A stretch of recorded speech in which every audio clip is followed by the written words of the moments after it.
Ассаламу алейкум, қадірлі достар. Қармаған розаңыздар қабыл болсын. Қысқаша баянымызды баштайбыз. Сіздер каналыбызға каттала кетүүнү унутпаңыздар. Урматтуу агайын туугандар.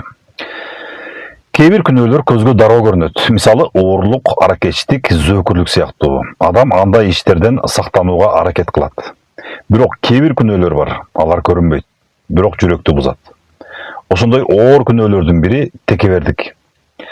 Пайгамбарыбыз саллаллаху алейхи вассалам жүрөгүндө кыпындай текебердиги бар адам бейишке кирбейт деген. Сахабалар сурашты: "О Аллахтын элчиси, адам жакшы кийим кийүүнү, жакшы бут кийим кийүүнү жакшы көрөт. Бул да текебердикпи?" Пайгамбарыбыз мындай деп жооп берди: "Аллах сулуулукту жакшы көрөт. А текебердик бул четке кагуу жана адамдарды кемсинтүү." Демек, текебердик дайым эле сырткы көрүнүштө болбойт. Кээде ал жүрөктүн ичинде жашынып калат.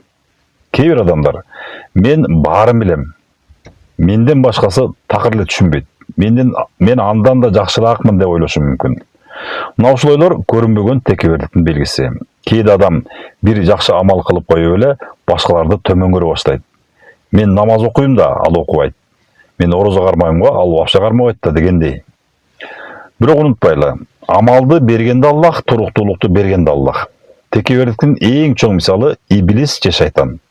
Ал Аллахка көп жылдар кызмат кылган, бирок Аллах Таала шайтанды адам атага сажда кыл баш ий дегенде, "Мен андан жакшыраакмын" деп текеберлик кылды. Ошол текебердиги аны каргышка калганга чейин жеткирген. Урматтуу агайын туугандар, көрүнбөгөн текебердиктен сактануунун эң жакшы жолу бул жөнөкөйлүк.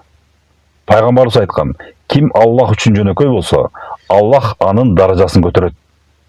Ошондуктан адам өзүнө дайыма "Мен адамдарды төмөн көрүп жаткан жокмунбу?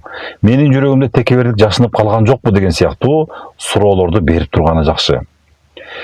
Эгерде жүрөгүбүздү текшерип турсак, Аллах бизди чоң күнөөлөрдөн да, көрүнбөгөн күнөөлөрдөн да сактайт. Ошондуктан достор, учурдагы ороз айынын убагында дуа кылалы. Аллах Таала жүрөгүбүздү тазартсын, бизди текеберликтен коргосун.